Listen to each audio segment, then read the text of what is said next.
Okay, fantastic. Thanks, guys. I don't think I really said hello earlier, but yeah, hello. Please bear with me. This is my absolute first ever webinar of any kind. I've never participated in a broadcast event at all. In fact, I've only ever presented in front of small groups of customers or techies before now. So bear with me if I stumble over words, or obviously I can't see you live, so I can't see anyone glaze over. So if I get boring, the guys will just have to let me know by waving around on the screen. So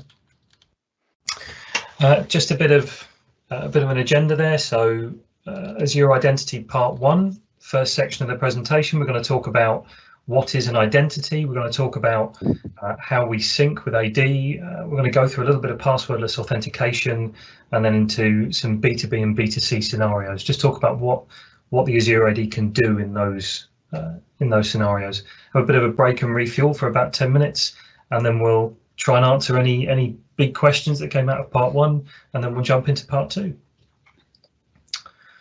So a bit about myself first. I am David Murphy, Enterprise Architect for Acora.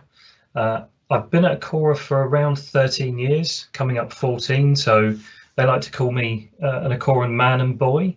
Kind of started my IT career there.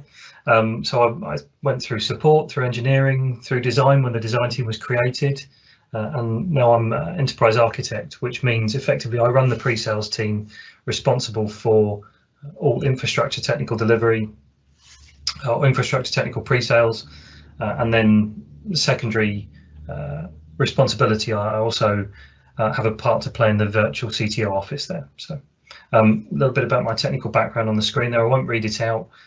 Highlight there, I've probably done more Citrix than is good for my health, is what I like to say. But yeah, so as Jack alluded to, I've got a lot of legacy experience in vSphere and NetApp and SQL and whatnot. But as Azure and Office 365 came along, I started to get very interested in it, as most of us did. I've kind of fallen more on the Office 365 side than the Azure side, but obviously there's huge overlaps in there. So a little bit about Acora. I was told I was supposed to say a bit about Acora. For those of you who don't work for Acora, because I know a number of people on the listening to this probably do work for them. We're a UK-based MSP, so we've been around for about 25 years under a few different names. We focus primarily on managed services. We've got the 5 areas that we cover there. Cloud service is a huge part of our offering now. We actually own our own private cloud as well as using Azure Public Cloud. The biggest news for us recently is we acquired PlanNet up in London. So we've jumped from around 150 people to around 350 people in that acquisition, and we've taken on a whole load more customers as part of that. So what that means for us is a bigger focus on white glove service desk. So we can now, not only do we support infrastructure in a big way, not only do we provide some first line service desk, we now have a dedicated function that provide white glove service desk to the legal industry, and they provide it to financial as well. So it's been a big move for us. I'll stop talking about Acora and jump into the presentation. So the way I wanted to start this, rather than jumping straight into technology, I wanted to talk a bit about what is an identity, because actually, you know, identity it's not a new concept. It's not just a technical concept. So if you go right back to the start, if you go and look at Charles Babbage with his big, his room-sized computing machine, if you wanted to get access to that machine, you'd have probably walked up to a door somewhere and held out an ID card, and that was your identity. It's that says, you know, this is who I am, and then someone would have let you in based on whether you're allowed in or not. And that's exactly what we talk about with identity today. Identity and authentication are not the same thing. So the identity is who you are. It's about attributes of your identity. It's, you know, what groups am I a member of? It's what's my email address? What's my username? It's not, you know, it's not my password. My password is a factor of authentication. So if you look back again, if you go back to when we first started using timeshare computing, then you would have logged in with a username and password. You come up to distributed computing, and we moved that password to the edge. So we said if you want to log on to a terminal, if you want to access a computer, then your identity was local to that device, and then you'd be allowed in. If you move up to Windows NT, for example, we started bringing in the domain, and at that point we started re-centralizing that identity and saying this is now a telephone book that has everyone's identity listed in it. This is a central point which everyone can authenticate to, but which contains everyone's identity, and it tells everyone where what the attributes of this particular person are. When we started talking about Active Directory, that was a real evolution of the domain into Active Directory. And what that meant for us was that instead of just having a place where you can go and check someone's authentication centrally, it actually meant that we started integrating applications directly into that central identity. So actually, when we went from having individual apps that probably had their own authentication, so the SQL guy kept the SQL logins, the CRM guy kept the CRM logins, everyone started using that centralized identity. And that's really where I wanted to start, was to say that, while we think of identity as this mythical thing that includes your authentication, it's a cloud identity, it's not a new concept. It's just an evolution of something that dates all the way back to using ID cards to get into a room. That's what your identity is. It's not what your password is. It's not what your UPN is. It's not what your email address is. It's specifically who you are. It's a concept. It's not your password. That's the key thing. So the next evolution from that Active Directory was the cloud identity. And the reason we call it an evolution, it's not just taking your identity from on-premise and putting it in the cloud. It's actually changed the way we address your identity. It's changed the way we think about it. As you see on the slide there, it says identity is the new control plane. So the key way to think about that is, previously, all of your resources, all of your important data, your file server, your Active Directory, your email server, all of those things that your employees need to access would have been behind a firewall. They'd have been on premise. They'd be inside your premise, whether it's in a colo data center, whether it's in a server room. The point is, to get to those resources, you would have traversed the firewall, and actually it's likely that would be your control plane. Even if you had access to that resource, you'd still have to go and speak to the firewall guy and say, can you please open up some ports so that we can access that resource over there? Because everything would have been segregated off. You can invoke zero trust in a very straightforward fashion. I'm not saying it's simple, I'm just saying it would have been straightforward, because everything is under your control. The network is under your control. In the cloud world, we've started consuming SaaS applications which are hosted by other people. Things like CRM, things like Salesforce, Dynamics 365, they're not controlled by you, and the method of access your users have into those things is, it's across the internet. It's direct. It doesn't traverse any of your resources at all. It doesn't traverse your firewall. So actually, identity is how we control access to those applications. So if I want to give someone access to Salesforce, I can either go and create an identity in Salesforce for them, and I can manage all of these things in a very segregated way, or I can have a centralized identity. And what we've started to see is this move from having those identities out, in the individual SaaS applications, to having it in something like Azure AD. It's a centralized identity. It's effectively, it provides the same service that Active Directory did on premise to those SaaS applications in the cloud. Obviously, there are other vendors. It's not just Azure AD that do this, but Azure AD is the one we're going to focus on today. And we'll talk a little bit about competitors at the end of the presentation. But the key thing to take away from this is the firewall isn't your control plane anymore. Your identity is, and that's why your cloud identity is so important. So that's enough about what identity is. What's the Azure AD? So the Azure AD, this slide came about, this whole presentation came about because I went and I attended Ignite in London, and a few people, I was there with a few guys. I saw Jack and Ryan there, obviously, but one of the presentations I saw was a what is Azure AD presentation. And I got a little bit annoyed because I didn't like the content that was in the presentation, frankly. I didn't think it was fantastic. I was a bit disappointed in it. It was only 15 minutes kind of in the corner, third party delivering it. But I said that to Jack, and Jack said, well, you do one. Come along, yeah, do one for the Sussex Azure user group, try it yourself, see if you can do better. So that's where this slide came from. What is the Azure AD and what isn't the Azure AD, which is just as important.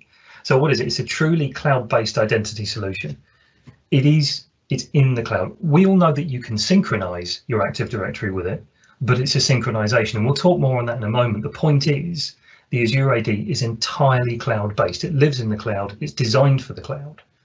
What isn't it? It's not Active Directory in the cloud.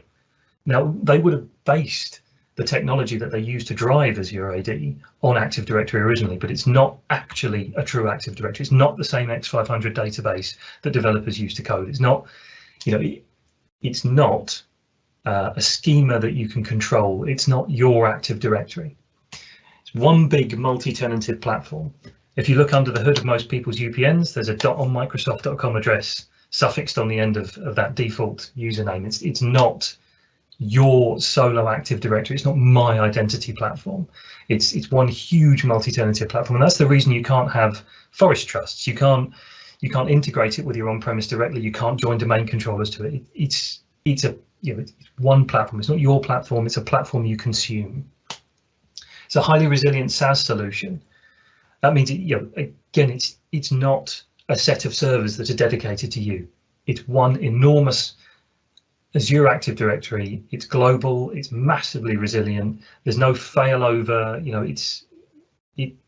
It's a proper SaaS solution that spans many countries and many data centers. It's not Office 365 authentication. I genuinely heard someone call it that the other day. Oh, Azure AD, that's just O365 authentication, isn't it? No, not at all. So a few things to compare Azure AD to traditional AD. So in Azure AD, we identify people by their user principal name. There is a unique ID under there, but we use the UPN to identify them. We don't use Active Directory goods. We call it a registered device. If you take a computer and you join it to it, it's a registered device. It's Azure AD joined. It's not a computer account. And we use Intune configuration instead of group policy. So that Intune configuration, we're not going to dive into that today, but it's a very powerful MDM solution that goes across iOS, macOS, Android, and Windows 10. It doesn't do Windows Mobile, note, for those of you who carry around antiques. It doesn't do the Windows Mobile OS, but it is slowly replacing group policy. We still say it doesn't do everything group policy does, probably only does about 20% of what you used to do, but it's the 20% you need. So it's worth having a look at if you're not already consuming that. Traditional AD has FSMA roles. We don't even talk about that in Azure AD. Same with schema updates. You can't do it. It's not your Active Directory, so you cannot update or extend the schema. And it's not an AD forest. You can't have child domains off of it. You would just have another instance of Azure AD. So that's what we're talking about. I mentioned it very briefly, Azure AD Connect Sync. I'm not responsible for creating that animation. This is absolutely a Microsoft slide that I've copied off of. The Azure AD Connect Sync is about enabling you to take your on-premise user and computer objects and synchronize them to an equivalent object in the cloud. It does not copy that object. That's a common concept. I've heard someone say recently that he didn't want to synchronize his on-premise with the cloud because he didn't want to take all the junk with him into his new Active Directory. That's not how to think of it. It's a synchronization tool. It takes those objects on-premise, it examines the ones that you've filtered down, it looks at the objects in the cloud, and it allows you to say, Dave Murphy on-premise is connected to Dave Murphy in the cloud. He's synchronized, which means I can now synchronize his password, I can synchronize attributes. It does not copy the object. The GUID is not taken up there, for example. Typically, we would synchronize objects by soft matching, which involves matching their UPN on-premise with their UPN in the cloud. But if that's not possible for you for some reason, and I've had it with a few customers, you can use something called an immutable ID. So that's a hard-coded identity. It's an attribute that you add that allows you to very explicitly say this object matches to that object, regardless of the UPN or the username. Now, this is about being able to take your on-premise identities and leverage them in a cloud environment, rather than having to give your users two passwords, two identities to manage. By using AD Connect Sync, we can give those users, we can allow those users to leverage their email address and the one password they have. We don't want to give our users more than one password. They tend to forget them. So we'll give them a simple method by which they can authenticate to a resource, whether it's on-premise or in the cloud. And that's what AD Connect Sync brings us. It also brings us computer objects, so we can synchronize a computer object and automatically create a registered device in the cloud. That's what we call a hybrid AD join. That allows that computer to exist in both the on-premise Active Directory and in the Azure AD, which means it can be recognized by both. It's very important if you're going to use Intune, and it's very important if you want to use single sign-on to give your clients a really good experience when they browse your 365 or Azure AD authenticated resources.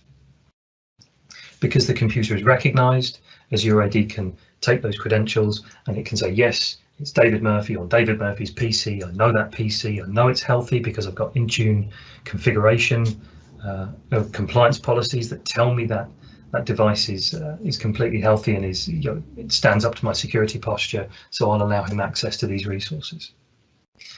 So that's enough about AD Connect Sync. Wanted to touch a bit. The reason I've got this quite high up in the presentation is because it's a popular topic today. Passwordless authentication. Everyone seems to be talking about it. So we mentioned just now that you can use AD Connect Sync to synchronize your password that you have against your AD user object today into the cloud, which gives us our first factor. It's a known factor. It's something our users know. They've got their email address, they've got their password. You can also use Azure MFA, multi-factor authentication, to provide a second factor. But what's becoming popular now is this concept of actually, I don't want to ask my users for a password. I want them to be able to authenticate in a manner that means they don't have to remember anything. I want to make it really seamless and frictionless for them. Secondly, I want to enhance my security configuration by not having something that a hacker can crack or break or keylog. And that's what passwordless authentication gives us.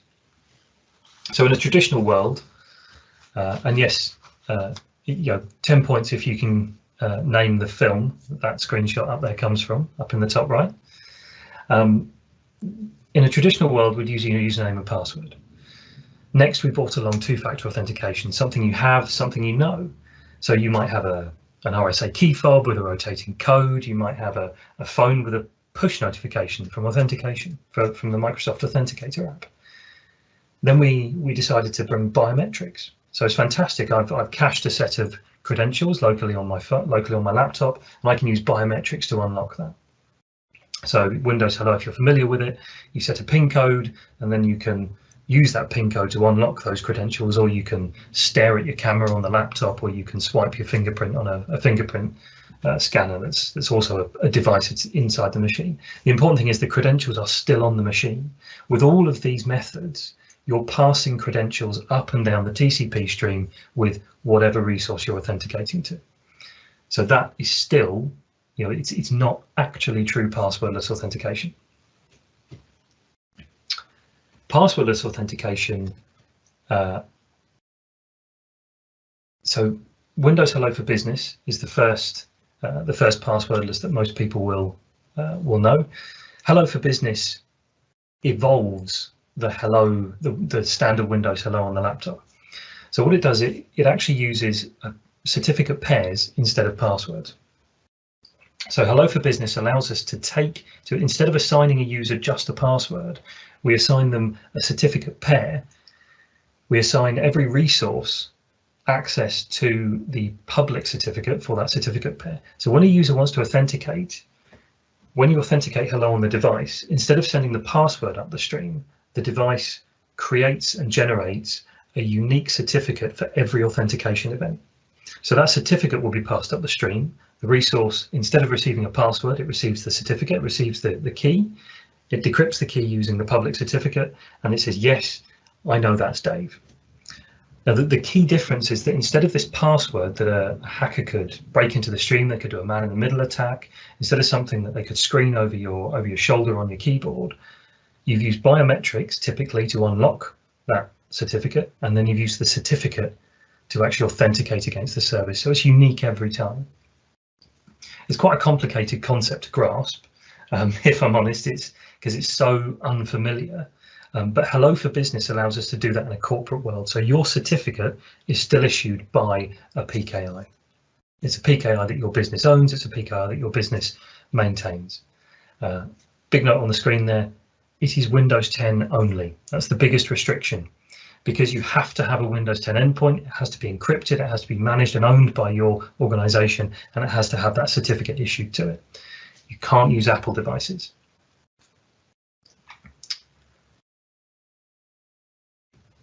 Passwordless authentication using the Authenticator app.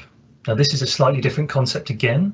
So you might be familiar with this if you've got an Outlook or a Hotmail account. You would go to the organization's page, you would type in your email address and you press next. Instead of the page then prompting you for your password, it just immediately does a push notification through the Microsoft app and says, do you approve this sign-in? The reasons you might be familiar with it, if you've signed up to use the Authenticator app, if you've turned on passwordless, if someone else in the world, someone in Peru, some hacker gets hold of your email address, they go to the page, they type in your email address, instead of being able to guess your password or try and hack it in some other way, they can't do anything because actually it's come through to your app on your mobile device. Limitations, your organization has to allow that. So, you know, if it's a corporate organization, for example, they may just say, absolutely not, we want you to use 2 factors. But the key thing is it means that you don't have to type your password. It's not true certificate authentication. The Authenticator app is just passing back to the authentication authority to say, yes, this guy can come in. I've got authentication from over there. But again, the credentials are not being passed up and down the TCP stream between the computer you're using and the resource you're trying to access. So FIDO2 is very much the next level. And anyone who was at Ignite would probably recognize the name Yubico, who are kind of one of the leading vendors in this.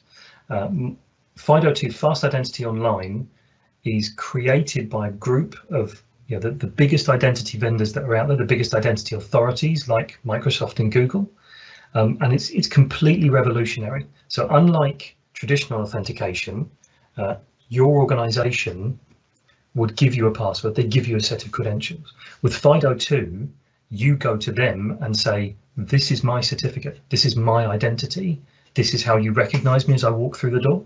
You don't take their credentials, they'll create an identity for you, but then you hold the authentication for that identity. Very much flips it on its head, and that's what we mean by identity and authentication are not the same thing. So you're going to them and saying, this is my ID, you know how to recognize me. It's a bit like giving the bank a copy of your signature, so they know what to look for in order to authenticate who you are. This is mostly done through physical tokens, so that's an example of the Yubico range of tokens. You'll note most of them are USB. So Windows Hello can be used in association with this. You can go to sign into a resource, you pop a USB key in the side, you touch a little button to identify that there's a human there, and the key generates the unique certificate for you. And as I said, the important thing is the root of that certificate authority that you're using is not actually your corporate certificate authority. It doesn't have to be a specific authority anywhere.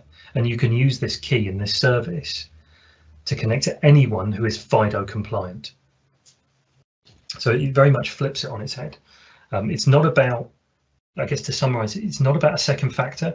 It's not about here's a password and here's a key with a rotating code. It is a completely new method of authenticating, and it uses unique passwords every time. To unlock the key, you would typically have a PIN code that's in your control, and that would only ever remain local to the device. So that's never sent up and down the stream. The remote organization you're authenticating to would never know that. So it's a really cool concept. Now, I wrote a blog on Passwordless a little while ago. I've put the link on the slide there, and I've also put a link to Microsoft's Passwordless page. They're advocates of this. This is not something that's less secure. They've got about 5 or 6 vendors like Yubico that they work with that have all created new devices. So B2B and B2C, business to business and business to client. So Azure AD is not just about authentication for your organization. It's not just about your internal users.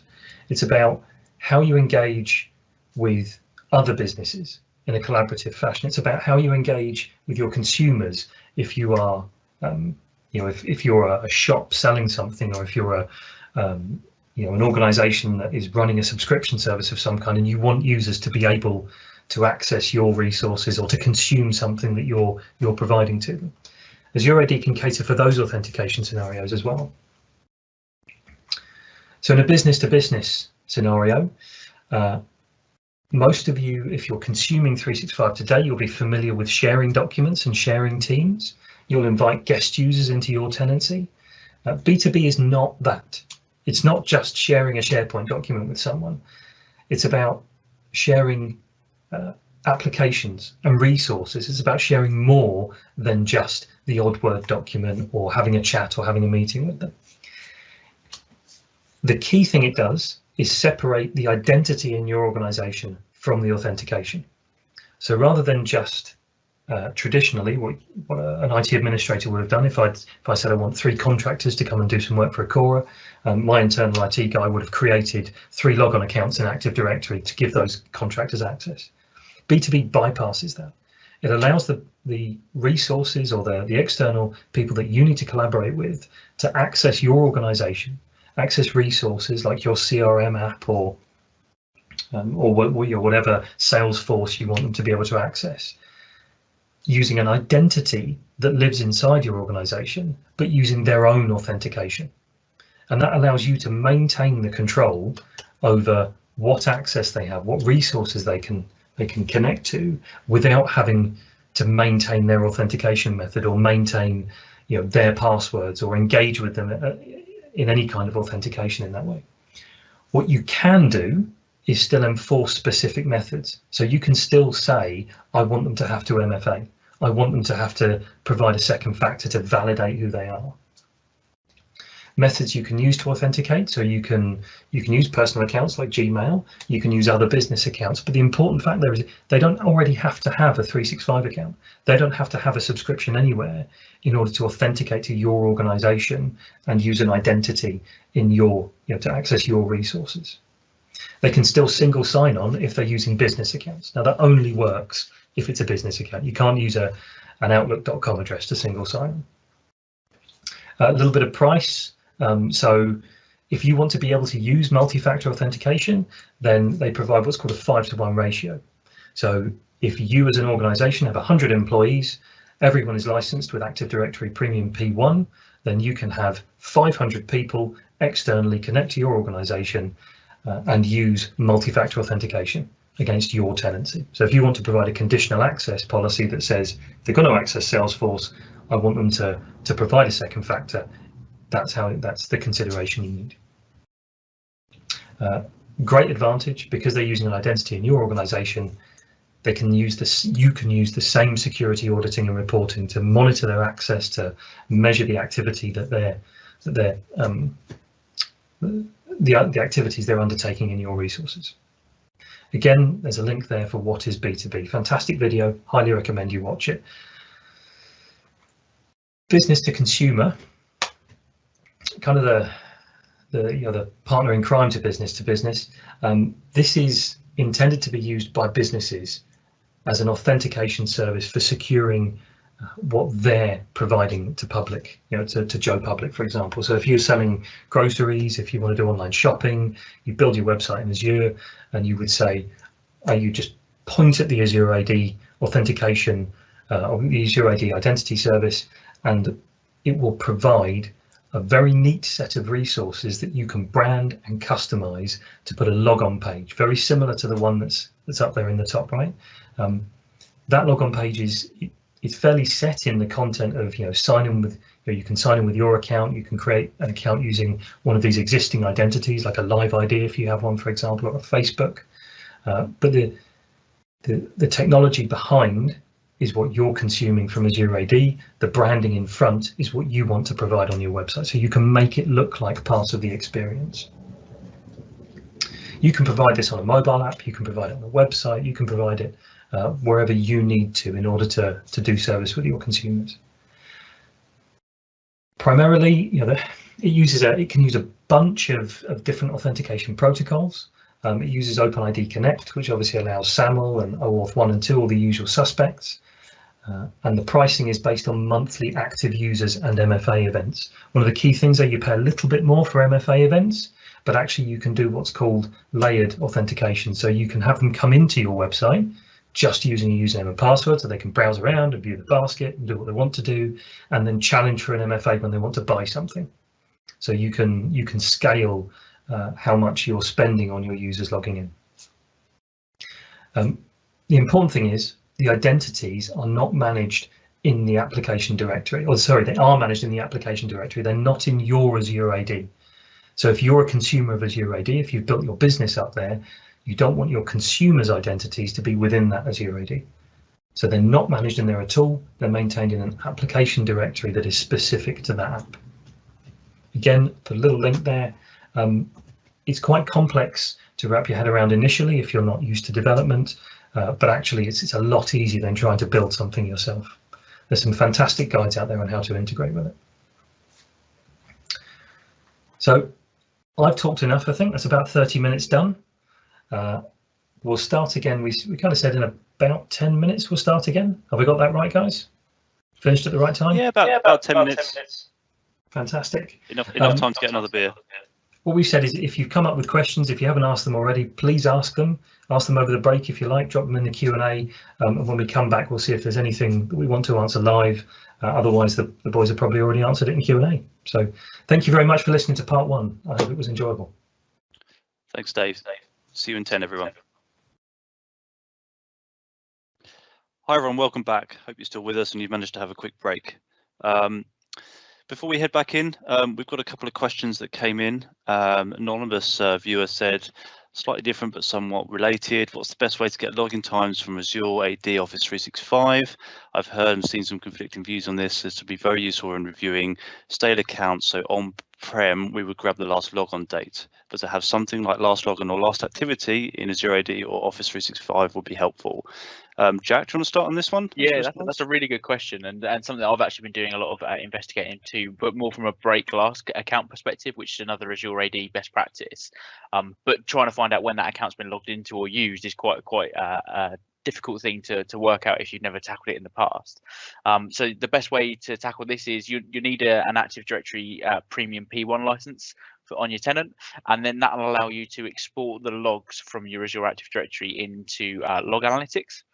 When you've dumped those out as a diagnostic setting, it's very important that it's referenced as a diagnostic setting in Azure AD. You can dump to a Log Analytics workspace, and then you can write a KQL query or a Custo query or a Log Analytics query, whatever you want to refer to them as, and you can basically pull out that information yourself. So you could pull out all of those. You could even, thinking about it on the fly, you could dump all of your users into an Azure table and update a field based on a sort of a logic app that would automatically, or an Azure function that would update their last login time. And then you could just look at that Azure table to query instead of having that all the time. So yeah, I think that's a really great question. I don't know if you've got anything to add to that, Ryan, in terms of MCAS or anything like that. Yeah, so once you've got the logs into a Log Analytics workspace, what you can do is use our Sentinel SIEM service over the top of it as well to do some intelligence based on logons. So if people are logging in from more than one location, it will start to surface that as a security event effectively, and just apply that security lens over the logging data. Awesome. Yeah, and I think we've had another good question out there in the feedback from all of you out there. One about the certificates for the FIDO keys, so whether they're self-signed or whether they're from a trusted authority. Dave, is that something that you know off the top of your head? It's a good question. It's not one that I've come across before. Yeah, so you can sign them yourself. I think most providers, so the provider of the key will dictate where you can take that certificate from. So for example, FIDO I think have a service where they can provide you with that self certificate, or you can provide your own certificate. Yeah, so it's really a up lot to of you. Vendors put their own certificate on the device at the time of manufacturing, and then that is the attestate. Oh, I can't pronounce the word, to be perfectly honest. But that is the key pairing that is used to then generate the keys for each service that it'll authenticate with. Yeah, exactly. The important thing is it's your key. So as we said, it's about it's your key that you then provide other resources or other applications with the ability to unlock. Yeah, they're really cool. I've actually got hold of some. So here's my my FIDO key. Hopefully you can all see that. So I've got a fingerprint sensor on it, but it's tied up to my Azure Active Directory, and I've actually got a blog post in draft. So I'll be reading yours, Dave, to understand that in a bit more detail, to see what I can put into mine. I wouldn't. I'd create your own stuff from scratch, man. I wouldn't trust anything that I've said. It's all very good so far. So I think that's it for questions. We'll keep them coming. We'll have another pause at the end. Is that fair to say, Dave, to answer any more questions that are there? Yeah, we're going to try and hopefully leave some time at the end to answer the questions from part 2. I've got a similar slide to this, and hopefully I'll be able to talk quickly enough to get us through to a point where we've got some time available. Yeah, and really important, just before you get started, Dave, really important, if you do need to drop off, you know, we appreciate you're at home, there's kids, there's all that those other distractions going on. This will be posted on YouTube, and we'll share that on the socials. And if you do leave early, please give us some feedback. You know, this is our first attempt at running one virtually. Give us some feedback and let us know how it's been going, and I'll post a link in the chat window shortly. Just on the YouTube thing, if you came to our previous chat in January that Jack's colleague Carl ran on Windows Virtual Desktop, very, very top of mind at the moment in terms of remote working. A lot of people based at home, of course, and I'm seeing a lot of people spin up new Windows Virtual Desktop clusters. Carl did a great talk on that as well that we've just pushed up to YouTube as well. So it's fairly long, it's about an hour and 45 minutes, but it's really rich in content. So if you're looking at deploying Windows Virtual Desktop to facilitate remote working, check out that video on our YouTube page. And with that, Dave, shall we crack into part 2? Yeah. Am I still sharing? Do I need to reshare? No, you're sharing. Cool. Perfect. Okay. So part 2, I think if I quick look at this slide, so we're going to talk a little bit about single sign-on options into AD, and that's into Azure AD, and that's both single sign-on for an application, and as in if you're creating an app and you're putting one out, and single sign-on for you as an authenticator on your laptop, single signing on into a resource that's authenticated that way. I'm going to try and look at that from both angles. A little bit about how to use Azure AD to secure your identities further. So you'll notice there's only really 2 topics in this section, and that's because that second one is a fairly big topic about securing your identities. It's so key and so important now. And then a final slide about, as I promised earlier, a little bit about competitor comparison. So we've only got a couple in there. To be honest, not hugely familiar with the competitors because I work with Azure AD, but I'm familiar with them in terms of you know, how they compare to us. So I say us, how they compare to Azure AD.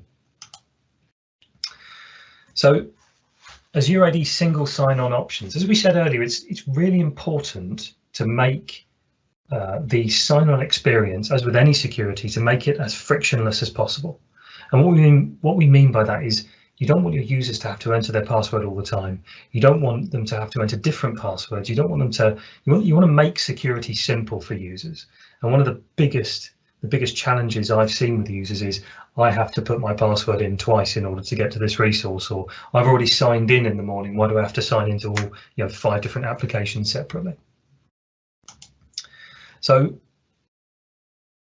again, I'm always a big fan of making sure language is understood properly. What is single sign-on? So a very particular distinction, and I stole these words from Wikipedia because they said it better than I could.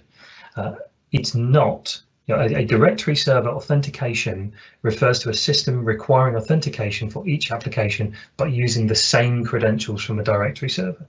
So you would go to that application and it would prompt for sign-in, and you would have to type in your username and password. It's the same username and password you use to log into the laptop, but you're having to type it again. So directory server authentication means that. Single sign-on refers to a system where a single authentication provides access to multiple apps. So that's literally, I sign on to my laptop in the morning, I open said application, and the application looks at my local credentials, grabs a token, passes it to the resource and says, here's my authentication credentials. So I don't have to type it a second time. That's single sign-on. As I said there, this is what we term frictionless security. Now, obviously you can apply frictionless security to many different systems, but it's particularly important. Single sign-on definitely falls under that heading. So if you're developing an application, or you're taking a SaaS offering from someone, or you're taking an application that's on premise and you're trying to build a single sign-on function that allows you to use Azure Active Directory to single sign-on, you need to be using a method that is compatible with Azure AD. Now, what we say here is, here's all the methods that can be used.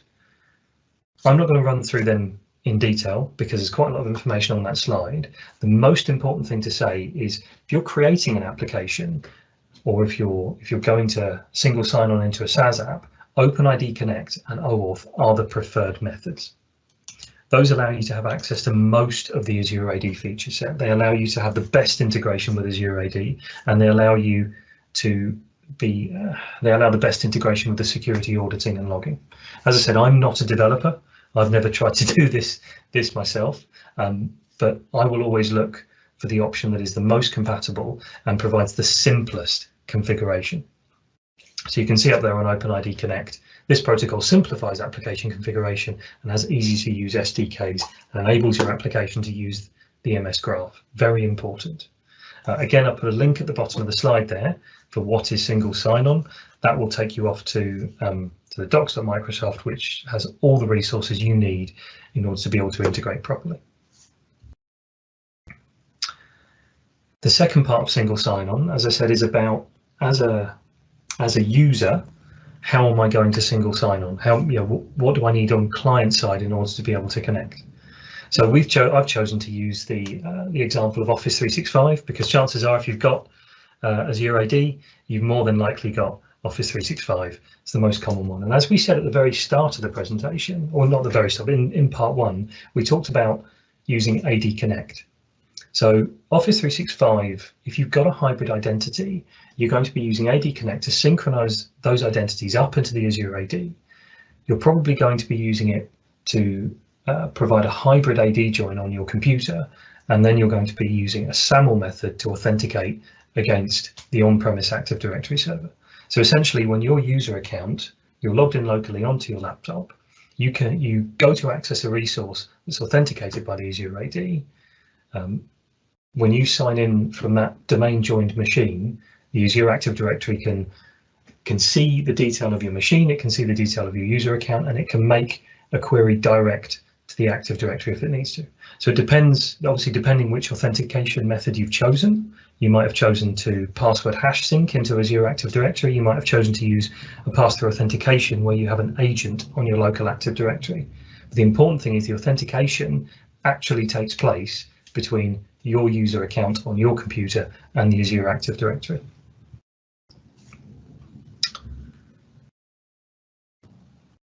That's single sign-on fairly much dealt with. As I said, the monster part of this second part of the presentation is the Azure Active Directory security. The background, you can see there, I chose that deliberately. So it's got EMS E3 and EMS E5 there. They're the big security packages that most people will talk about. They're the things you'll learn about. My laptop's just decided to redshift. I don't know if is that broadcasting, guys? Is it redshifted for you, or is it just on my screen? No, it still looks like it's broadcasting. Good. Here. Excellent. Just wanted to check that because that would have made a horrible experience for everyone else. So those are the two key packages that anyone who takes Office 365, anyone who looks at using Azure AD has probably looked at the E3 and the E5 packages. The Azure Active Directory Premium P1 and P2 licenses, which contain most of the identity security that you'll be looking at, are part of those packages. And if you subscribe to more than one of the elements that are in those packages, like if you subscribe to AD Premium P1 and Microsoft Intune, it's worth looking at those packages. So I just wanted to point that out in the title slide here. What we're going to do in here is look a little bit deeper into why we need this level of security and where we get the security from, what's part of those packages, and what do those different security features provide us with. So the need for security, again, I stole this from a Microsoft website. I don't make this stuff up myself. Each day, our machine learning and heuristic systems provide risk scores for 18 billion login attempts. Now, these statistics are from a while ago. So there's actually even more. And obviously, given the fact they've just given away Teams to a bunch of people, there's probably even more login attempts than that. So this is about how much data Microsoft has access to, because the more data they have, the more analytics they can provide across that data, the more analysis they're doing, the more login attempts they're analyzing, the better the information they're going to be providing. And the better the information they're providing is, the better security they can offer, because they can identify, the more data you feed a machine learning system, the better that machine learning system becomes at recognizing an attack. So a few statistics they mentioned here, The breach replay one is probably the biggest one for me. It's 4.6 billion attacks in May. It's 1 month, May 2018. That's huge. When you think about, okay, my identity, as we said before, my identity is not just on my own.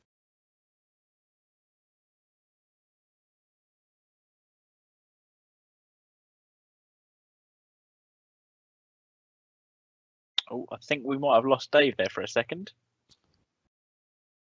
Yep. He's laptop. Oh, Davey, are you back? And I'm back. Not sure what happened there. Not sure where you got to, but we just got off the May 2018 piece.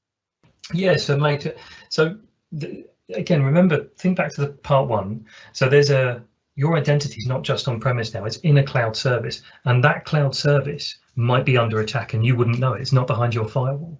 And as we said, that means identity is the new control plane.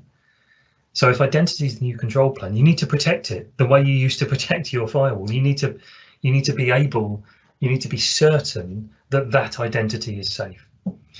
So obviously Azure AD, huge numbers of login attempts. They're seeing far more attacks than you will see individually on your system, and they're using all of the data about those attacks. They're using all the information and the analysis to provide a much better, risk-based analysis system with which to protect your identity. So let's have a little look at the mechanisms they use to provide that. The two licenses, as I said, we've got Premium P1 and Premium P2. They're the two to worry about. If you signed up for anything in 365, if you're using the Azure AD for anything, at a bare minimum, you will have the free Azure AD. So you can see what security licenses that provides you with. It's lots of red X's. If you've then signed up to 365 apps without taking a premium license, you actually get a similar level of security. So you're now taking a purchased level of Azure AD, but it doesn't actually give you any more security benefits. Now this is the bottom of a list of features, as in this is just the relevant security parts. It's a summary, if you like, just around security. So there is a bunch of other things that you get with 365 apps, but none of them were security related, so not relevant to this slide. Premium P1 and Premium P2. So when we talk about EMS E3 and E5, Ryan and Jack and I used to talk about this, try and explain to customers what the difference is in a single sentence. It was, if you want to secure something, you use E3.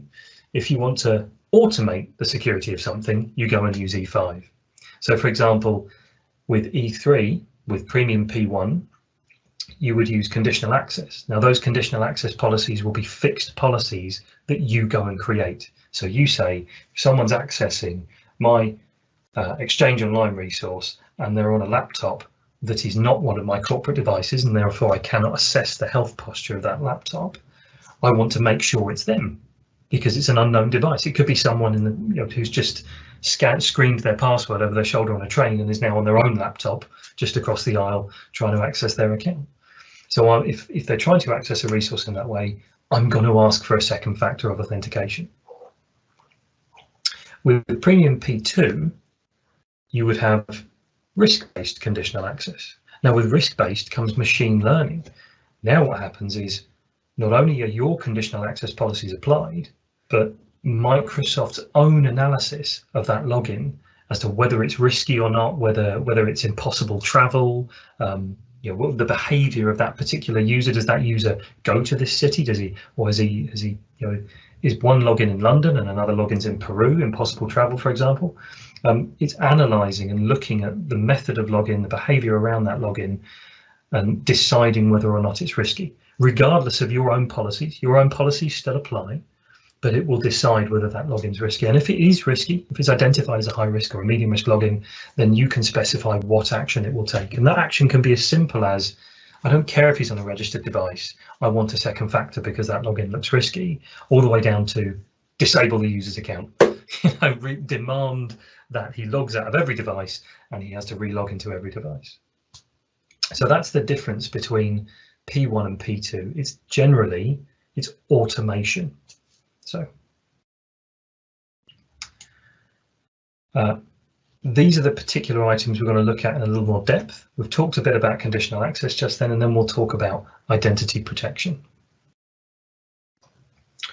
So multi-factor authentication is a feature of both P1 and P2. We mentioned earlier when we were talking about passwordless, multi-factor it's about something you have rather than just something you know. So you might log into a resource, here's my email address, here's my password, and it says, I'm now prompting you for a second factor. Now Azure MFA can use 3 different types of second factor. It can place a phone call to you, it can send a text message to you with a code, or you can have the Authenticator app. The Authenticator app is a really rich experience. So rather than just having this push notification that everyone talks about, you can also have codes. So within the Authenticator app, you can drop it down and it can give you a code. So if your phone happens to be offline, if you're in an area that you've got your laptop plugged into an Ethernet, but your phone has no mobile signal for some reason, you can still use it as a second method of authentication. So it's quite rich. The push notifications on the Authenticator app are what most people choose to use. If I'm honest, I've seen companies where they've said, oh, I don't like it, but actually as soon as their users have tried it for the first time, they go, yeah, I want that. Because it's as simple as you can use Force Touch on the iPhone, for example. It sends you the push notification. You don't even have to unlock your phone. If your administrator says that, if your administrator says you always have to provide authentication, it can force you to always unlock the app. One of the interesting things about the Authenticator app is you don't have to have a corporate device. It can be on a BYOD device, it can be on any device you like, as long as you've taken that Authenticator app, scanned the QR code in the Microsoft MFA portal and registered that app. So one of the things to remember though, the trap I fell into was moving from iPhone to iPhone. I did find that I had to re-register every single 2-factor authority that I registered with. So yeah, you then have to remember to go around and go scan, scan, scan, scan. It says it's going to take them across, but it doesn't always work. So remember that if you have to change iPhones. Another feature everyone loves with it is the integration with the Apple Watch. So if you have an iPhone and you have an Apple Watch paired with it, the approval ping will actually ping up on your buzz on your wrist, and rather than lighting up your phone screen, you can just tap approve on your wrist. It's very cool. So you can, as I mentioned there, you can also leverage local biometrics. So if your administrator says, I don't want just anyone to be able to use his phone and use push notification, you can force them to unlock the phone with their fingerprint in order to authenticate to it. Under some circumstances, so with passwordless for Hotmail, for example, it will also ask you to match a number on the phone. So you can hit the approve button, you can say, yes, I want to approve this login, but it will say, choose the number that matches the number on screen to verify that you are in front of the device, because otherwise it stops those wonderful users from thinking that their own laptop has generated the request and actually it's someone in another country trying to break in, and they just press approve at force of habit. So that proves that you're in front of the device typically. So as with any second factor, and you can use other second factors with Azure AD, you can place a call out to Duo, you could place a call out to SafeWord, you could place a call out to Secure Envoy. As with any secure factor, it can be called using conditional access. So we said, depending on what service you're accessing, depending on what method you're using to access it, we might request that second factor. And you can use this authentication against most resources that you want to protect. So if you've got someone authenticating to Salesforce, it will call the Azure AD authentication and it can say, yes, I want a second factor because he's not on a corporate device, he's not on a device I recognize. Up in the top right corner, you'll notice the network policy server. Yes, you can integrate it with an NPS server on premise. So as long as whatever device or appliance you're using to authenticate, for example, a Citrix NetScaler, if you want to call it as a Radius server, you can deploy as resilient an NPS solution as you like. You can take the little Azure MFA DLL, deploy it onto that server, and then call it as an authentication server within an NPS. So very useful. Essentially, if you've bought a Azure AD Premium P1 or P2, you kind of get this for free. I've seen companies who have used getting rid of their existing second factor provider in order to pay for their Azure AD Premium P1 license. It's that kind of difference in price. So yeah, it's definitely worth thinking about. Conditional access, I've talked about a little bit already. Now, Again, I can't take credit for the slide. It's a Microsoft slide. Thanks, Ryan. The concept of conditional access is about taking the attributes of a user's connection. Who are they? Where are they connecting from? What device are they using? What method are they using to access? That's one that's often missed. So what resource are they connecting to? They're connecting to Exchange Online. Who are they? It's Dave Murphy. What device are they on? Yes, it's a corporate known device. I've validated its health using an Intune policy. How are they accessing it? If they're on it, they could be on a registered device like an iPhone, but they could be using the Outlook application. They could be using a native mail client. They could be using a third-party mail client for all we know, some other client that's available out there.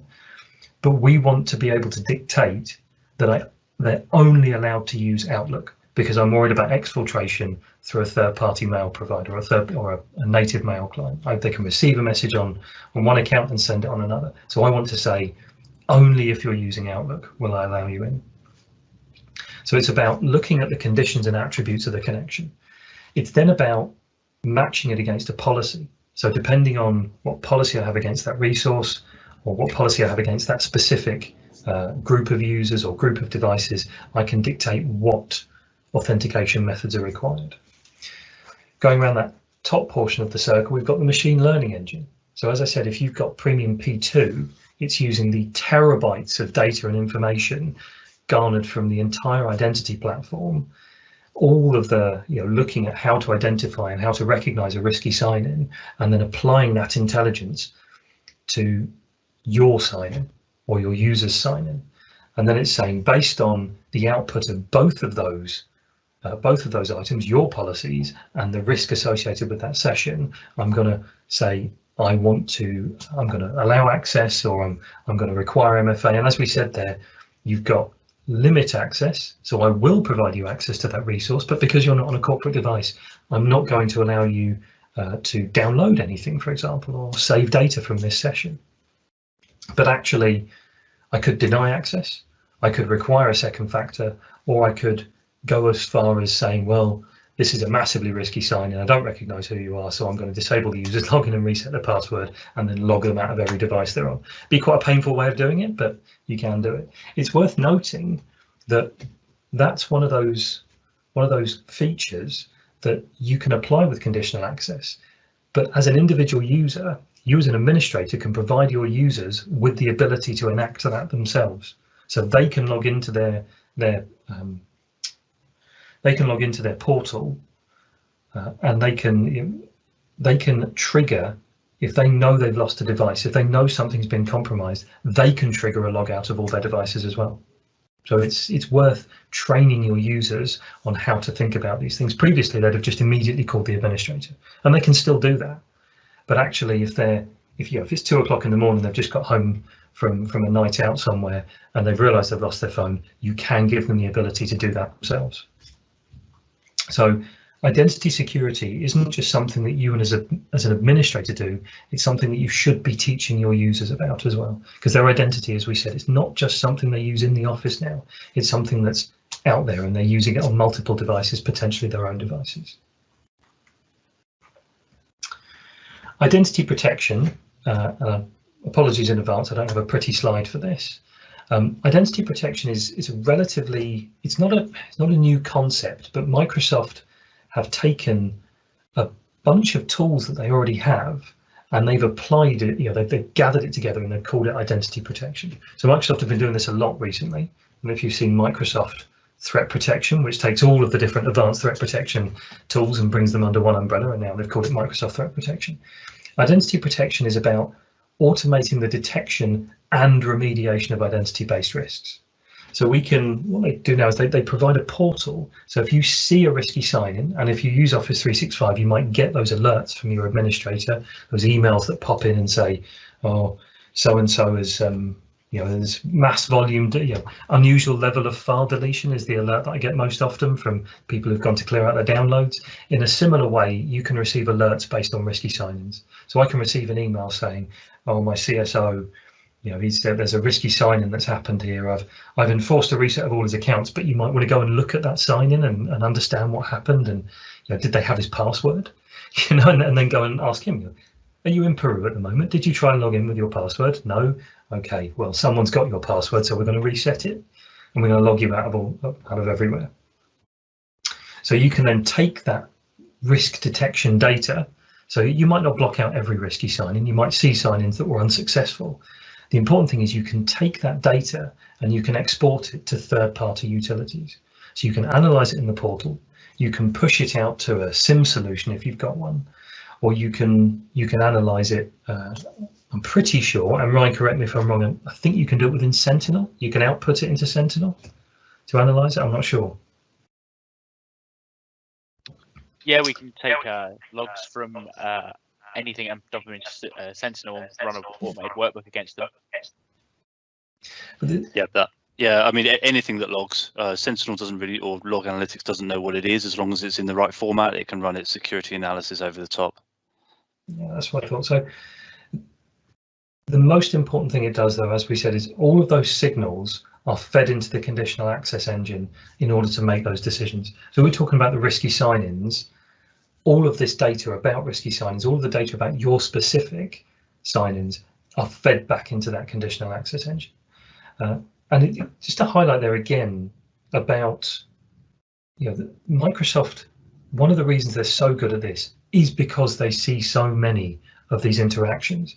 They use the learnings not just from the Azure AD, but from the consumer space as well, and from Xbox. So Microsoft analyzes, it said there, 6.5 trillion signals per day. And it's just a mind-boggling number. And it's only possible because they're providing authentications across such a large platform. So that's the end of the security piece. As we said, we wanted to talk a little bit about competitors. I've pulled up what's probably familiar to anyone in the IT space. It's the Magic Quadrant for identity services, for access management. And you can see Microsoft are up there. Okta are actually higher. Gartner have quite liked them. Now, that's August 2019. The shape may have changed since then. I have bumped into Okta in various places, and I've actually displaced Okta in at least 2 places using Azure AD. And part of that was down to cost, to be honest, because they were paying a sum for Okta. They knew they wanted Intune, they knew they wanted Information Protect, so it made complete sense for them to stop using Okta and start using Azure AD. Some of the things that Okta is really good at, they've got a fantastic launchpad. So it's a very, very simple concept. You open the app on your phone, you open the Okta app, and it's got all of your corporate applications in there, and it just single signs you straight into that application. Also very good at acquisition integration. But only really from an authentication perspective. It doesn't provide gal sync, it doesn't provide collaboration for your users in the same way that Office 365 would. And Microsoft have been working on making acquisitions easier. Some of the new features of Azure AD allow you to almost immediately collaborate with those other acquisitions that you're making, their Active Directories, for example. So they're absolutely working on that. Ping Identity, I don't know if either of you guys have bumped into it. I haven't seen it in the wild yet. So yeah, no, I've seen Ping Identity at a few places. Good. As I said, they were actually founded 9 years before Okta were, so I'm surprised I haven't bumped into it yet. But again, all the other names in that space, you just take one look at the quadrant, so they don't particularly come close. So that's it. That's the end. So have I finished roughly on time? Not sure. Bang on, pretty much. Yeah, with some questions. Awesome. Perfect timing, Dave. Thank you. First of all, thank you for all the questions in the chat window. We've had some really interesting discussions in there, and some questions around Lighthouse as well, which is slightly identity related, I think. I've certainly done a lot of work with Lighthouse recently, so maybe that's something that we could do a talk on in the future. So yeah, again, add that to the vote. If you want to see something on Azure Lighthouse, then we'll happily talk around that and how that integrates with the Azure AD piece and how that works with multiple tenants and how you delegate those tenants in there and how permissions work in that structure as well. Fantastic. So let me just work out how to reshare these slides. 2 secs. While Jack's doing that, if there's any other questions before we start moving on to the closing couple of slides at the end, please stick them in the chat window. Whilst that happens, I just want to say another thanks to Dave for putting that content together and giving up his evening to talk about Azure Identity. Very much appreciated, Dave. Yeah, no, thanks for the opportunity. I hope it was interesting. I certainly found it interesting. Yeah. Yeah, I learned a lot. It's been a little while since I've dived back into the Azure AD side of things, more focused on the Azure infrastructure side. So yeah, it was really interesting. So as I alluded to earlier, please go and vote now. And it's actually really interesting. So in the break, me and Ryan have been looking at this, and we've got some good responses here. So security seems to be a bit of a deep dive, and that seems to be a big topic. I think that was the first thing we covered, wasn't it? You covered that, Ryan? Yeah, it was. Yeah. So our first chat was Azure Monitor and Security Center and Sentinel. Sentinel hadn't even gone GA at that point. It was still in very early stages of preview, so it's obviously gained a lot of features, and especially the community giving back to things like hunting queries, dashboards, and everything else. If there's a lot of interest in that, happy to revisit it, either by one of us talking about it or maybe getting another guest speaker. Yeah, more than happy to put that together. There's always so much you can talk about with security and monitoring. Yeah, and then it looks like the second front runner there is exams, and me and you were discussing that earlier today, actually. So yeah, definitely we can look at that and get some talks lined up, hopefully a bit more quickly. I think me and Ryan are going to send out some more feedback forms as well around how often you'd like to see some of this content, as we alluded to earlier. We're trying to think that, you know, maybe as we're all stuck inside and maybe not going out as much as we usually would, that maybe running this maybe bi-weekly might be a bit of a better idea, Ryan. Yeah, potentially. I mean, if we've got the interest, you know, we're all at home, and yeah, I don't see it being much of an issue to kind of up the frequency of the talks. Obviously, we're not, you know, being able to supply pizza and beer, but yeah, if we can get the speakers, we're happy to run them every couple of weeks, so long as you guys are happy to watch it. Absolutely, and it looks like we've had a lot more other replies in there. I'm just seeing there's some people asking for ARM templates and some other bits and pieces in there. So we'll review this afterwards, and we'll get some a refined list out, and we can vote on that for the next session. So back to the slide. So our final slide, when it wants to work. So I think it's just a massive thank you. It's been a really interesting evening. I think, you know, we've learned a lot. I think it's fair to say, guys, right? Running virtual events is a lot different to running them in person. Less tidying up to do for certain. and no travel home as well. No travel home, exactly. So yeah, please fill out the feedback. It'd be really important to it's really important to us that you fill out that feedback there. So sussexazure.uk/March20 review, or you can scan the QR code if you're wondering what those random QR codes just keep appearing. They are that you can scan, and they'll take you to the links on the page. And there is all of our social media information, both myself, Ryan's, and more importantly, the Sussex Azure user group. So make sure you check that out. Great. Cool, and I think with that we can probably wrap it up. So any further questions? Oh, we have literally one question as I've checked. So is there any? So this is going to be one for you, Dave. It's going to come hot to you. So is there an alternative for device write back if ADFS isn't involved for Windows Hello for Business?